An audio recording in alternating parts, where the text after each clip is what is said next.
Eh, saya tidak mau tahu isi yang ada di dalam Raperda RW ini. Yang jelas ketika ini dilaksanakan atau masih dilaksanakan oleh pemerintah Kabupaten Lamongan, ini adalah cacat hukum.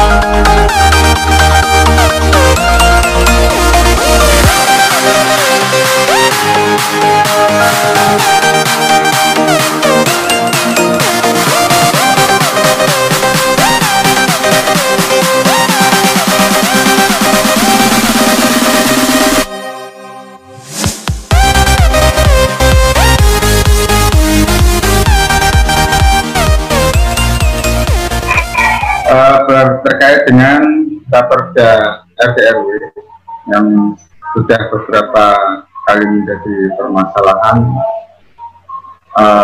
kita diskusi juga sudah sangat sering. Jadi hal-hal yang melatar belakangi peraturan daerah atau perda, nah ini dimulai sejak kapan, yaitu dengan adanya reformasi desentralisasi Indonesia, yaitu pada tahun 2001. Nah, ini sebagai perwujudan komitmen Indonesia menuju pemerintahan daerah yang demokratis dan pembangunan berkelanjutan. Awal mulanya di situ. Nah, kemudian dengan adanya otonomi daerah atau dengan dikeluarkannya Undang-Undang Nomor 32 Tahun 2004 juga tentang pemerintahan daerah, di mana mengubah sistem pemerintahan di daerah dengan penguatan desentralisasi atau otonomi daerah. Di mana perubahan tersebut merupakan implementasi dari pasal 18 ayat 2 Undang-Undang Negara Republik Indonesia tahun 1945 berkenaan dengan perda atau peraturan daerah. Nah, ini mekanismenya seperti apa, kemudian sampai pada implementasi atau pelaksanaan gimana. Nah, perlu diketahui seperti apa yang dikatakan oleh sahabat tadi, memang seharusnya sebuah proses panjang pembangunan itu berkelanjutan mulai dari tingkat pusat sampai pada tingkat daerah. Nah, dalam hal terkait rencana tata ruang wilayah Kabupaten Lamongan atau RDRW, ini yang menjadi bahasan kita yaitu mungkin mekanisme pemerintah Kabupaten Lamongan dalam proses pembuatan perda. Dalam Undang-Undang Nomor 12 Tahun 2011 tentang tentang pembentukan peraturan perundang-undangan itu sudah disebutkan bahwasanya perda ini terintegrasi atau peraturan daerah ini terintegrasi dari peraturan perundang-undang yang ada di atasnya, di mana ini memiliki daya sentuh yang kuat terhadap masyarakat. Jadi ketika emang punya daya sentuh yang kuat terhadap masyarakat, berarti ada mekanisme yang harus dilaksanakan. Nah, dalam prosesnya juga peraturan daerah tidak semerta-merta membuat produk sakar dewe, saenake dewe, saudele dewe. Karena apa? Yang menjadi objek dalam proses dalam perda ini adalah masyarakat. Masyarakat siapa? Masyarakat daerah, masyarakat Kabupaten Lamongan. Ketika itu di Paciran, masyarakat Paciran. Ketika di Brondong, berarti masyarakat Brondong. Ini objeknya di situ. Nah, kemudian ketika ngomong RT RW Kabupaten Lamongan, berarti seluruh masyarakat Lamongan. Apa fungsi untuk peraturan itu? Fungsi peraturan ini sifatnya memaksa. Ketika memang sudah dibuat peraturan, berarti semua harus dipatuhi. Nah, proses pemaksaan ini yang mungkin ada kajian-kajian khusus yang harus didalami oleh para pembuat kebijakan. Terkait Raperda RT/RW, ini perda yang sangat seksi atau apa bilangnya teman-teman seperti kemarin. Dalam mekanisme pembuatan proses perda RT/RW ini, kita ngomong kekhususan ini memang beberapa tahapan tidak dilaksanakan oleh stakeholder atau pihak kabupaten. Halo. Nah, mekanisme yang tidak dilalui yaitu ada kajian-kajian ilmiahnya, ada NA-nya atau naskah akademiknya. Nah, apakah hal itu wajib? Tidak, bukan hal yang wajib. Tapi ketika pembuatan per pasal, per ayat, tidak ada ahli yang mengerti tentang permasalahan itu, nah ini bagaimana membuatnya? Makanya adanya naskah akademik ini menguji keilmuan dari perda itu sendiri agar nanti tidak ada gugatan di masyarakat, tidak ada kerugian dalam masyarakat. Itu fungsinya di situ untuk naskah akademik. Kemudian untuk mengkaji seperti apa yang dikatakan sahabat Togul, diantaranya seperti itu, mengkaji struktur tanah. Kemudian apa yang dikatakan oleh sahabat Istanbul tadi terkait karakteristik masyarakat. Nah, ini berdasarkan adat istiadat masing-masing berbeda. Daerah Pantura beda dengan daerah selatan. Nah, ini butuh kajian-kajian yang tidak cukup 1-2 hari dikaji atau mungkin dibuat sebuah tulisan. Butuh proses yang panjang. Nah, kemudian seharusnya juga pemerintah Kabupaten Lamongan dalam pembuatan perda RT/RW ini pun juga melakukan analisa-analisa, mengundang semua tokoh masyarakat di wilayah tersebut.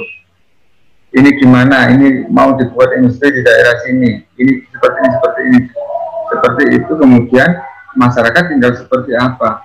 Apakah bisa menerima? Apakah dengan risiko seperti ini? Apakah masyarakat bisa menerima dengan solusi seperti ini, atau masyarakat menolak karena seperti ini. Nah, itu yang mungkin belum dikasih oleh pemerintah Kabupaten Lamongan. Makanya dalam perda RT/RW ini benar-benar ini bermasalah. Nah, kemudian terkait perda RT/RW pun atau mungkin raperda. Jadi saya mengikuti proses dari awal beberapa diskusi kemudian sampai pada hearing yang kedua yang kemarin dilaksanakan.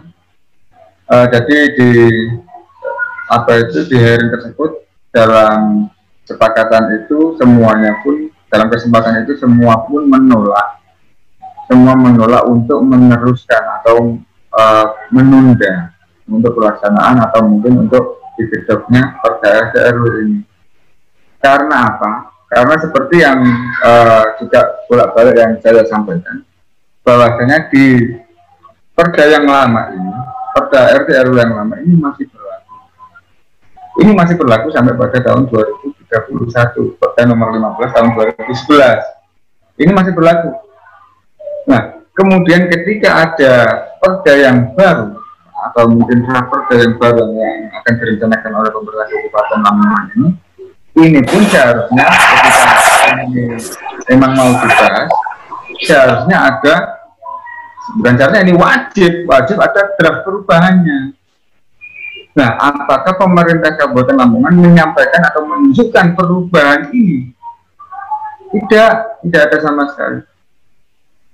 Nah, ini proses awalnya itu, makanya saya tidak mau tahu isi yang ada di dalam Raperda RT/RW ini.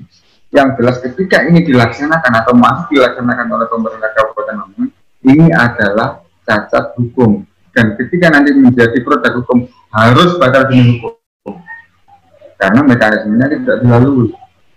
Jadi ada beberapa tahapan-tahapan regulasi-regulasi yang harus dimengerti oleh stakeholder juga. Seharusnya ketika emang ini mau menjadi perubahan, ini rubah dulu, draft ini harus dirubah dulu. Perubahan, nah contohnya ya, perubahan peraturan daerah nomor 15 tahun 2011 sampai pada tahun 2001 tentang rencana tata ruang wilayah atau RT/RW. Nah, kemudian di dalamnya pun ini memuat pasal-pasal yang harus diubah. Ini apa, awalnya seperti apa, diubah seperti apa, sampai pada akhirnya kemudian penjelasannya seperti apa, harusnya seperti itu. Oke, terima kasih sahabat Zuhad, jadi kita sudah sering diskusi. Ketika ini nanti tetap dilaksanakan atau mungkin raperda ini diketok, nah apakah langkah selanjutnya atau mungkin apakah ini bisa batal atau yang lain? Yang jelas pun ini melalui mekanisme hukum juga. Nah, bagaimana mekanisme melalui hukumnya? Yaitu bisa melalui apa itu, setelah diketukkan ada evaluasi sebelum dibawa ke pusat terkait perda tersebut. Nah, kemudian dalam evaluasi yang telah ditentukan waktunya itu, kemudian ketika nanti kita bisa mempermasalahkan atau masukan-masukan ini menjadi pertimbangan sendiri, apakah ini bisa diteruskan ataupun tidak. Kemudian ketika memang sudah sampai pada mekanisme itu sudah dilalui, kemudian apakah ini bisa kita gugat ataupun kita lakukan perlawanan dalam sisi hukumnya, ini pun bisa juga, yaitu melalui judicial review, yaitu melalui Mahkamah Konstitusi. Nah, fungsi nanti di Mahkamah Konstitusi ini yaitu terkait temuan-temuan di lapangan ataupun mungkin dari kerugian-kerugian atau mungkin yang keberatan-keberatan ini yang sifatnya terstruktur ini nanti kita tunjukkan juga dengan bukti-bukti yang nyata, karena kita ngomong kajian ilmiahnya seperti apa, kemudian di perda itu sendiri seperti apa. Nah, ini tidak match, kita tunjukkan di situ bahwasanya antara pasal ini dengan di lapangan ini seperti ini, kemudian per ayat ini di lapangan seperti ini, kemudian di perda seperti ini. Nah, itu masih bisa kita upaya-upaya hukum seperti itu. Jadi saya harap ini nanti sahabat-sahabat pun kita tetap bisa apa itu sinergi, kita harus tetap bisa apa itu menjaga bersama kekompakan kita untuk mengawal raperda ini sampai nanti pada proses perda. Karena jelas ini tidak konstruksi hukumnya ini salah, dan analisa hukum yang saya ketahui ini pun tidak dilakukan proses-proses yang sebenarnya dalam proses pembuatan perda. Jadi itu saja 5 menit dari saya kurang lebih. Jadi terkait perda RDRU ini, bagaimana langkah pengawalan kita? Yang jelas dalam perda yang sudah lama itu, yang campur yang 2011-2031 ini pun pelaksanaan di lapangan sampai hari ini banyak yang bermasalah, banyak yang melanggar, dan belum ada aturan tegas yang dilaksanakan oleh pemerintah Lamongan terkait sanksi hukumnya. Ini yang pertama.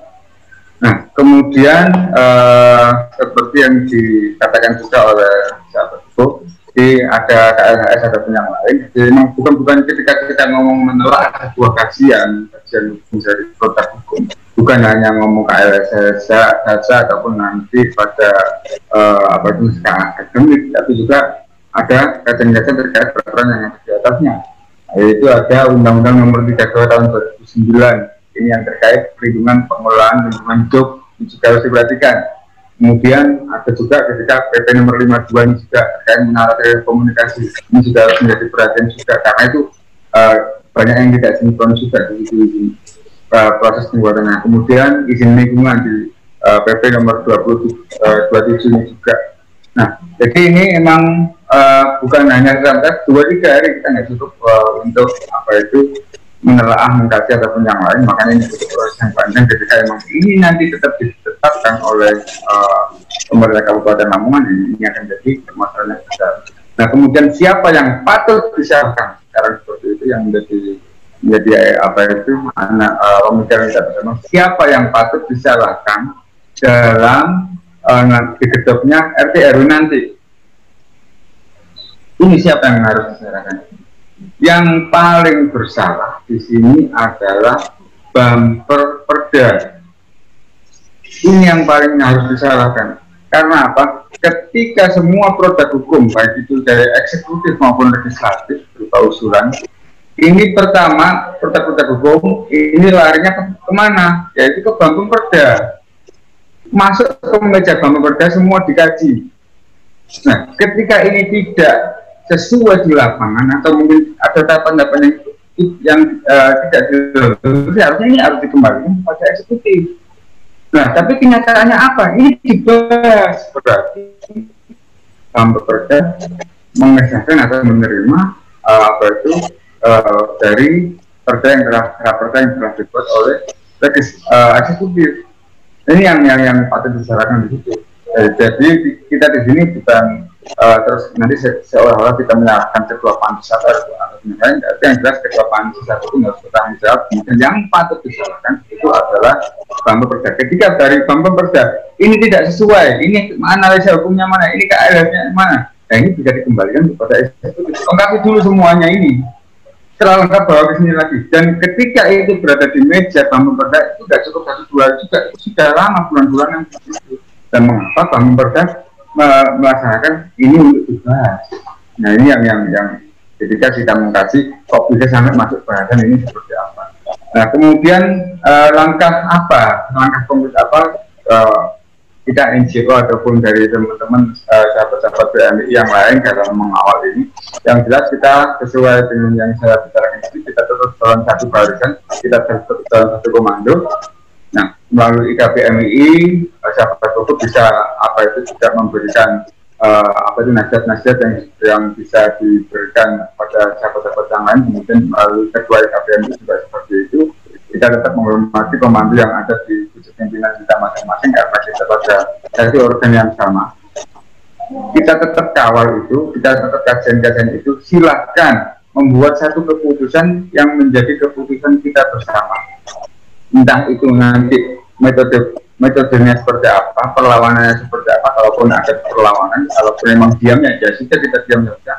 Nah, karena apa? Karena ini banyak sekali kepentingan yang masuk di dalamnya. Kalau saya secara pribadi itu apa yang dirugikan dalam permasalahan ini? Nah, saya di sini posisinya adalah terkait kajian-kajian hukum atau telaah kajian hukum ini yang memang ada itu yang tidak sesuai dan ini terkesan dipaksakan. Itu saja dari saya, kurang lebihnya mohon maaf. Assalamualaikum warahmatullahi wabarakatuh.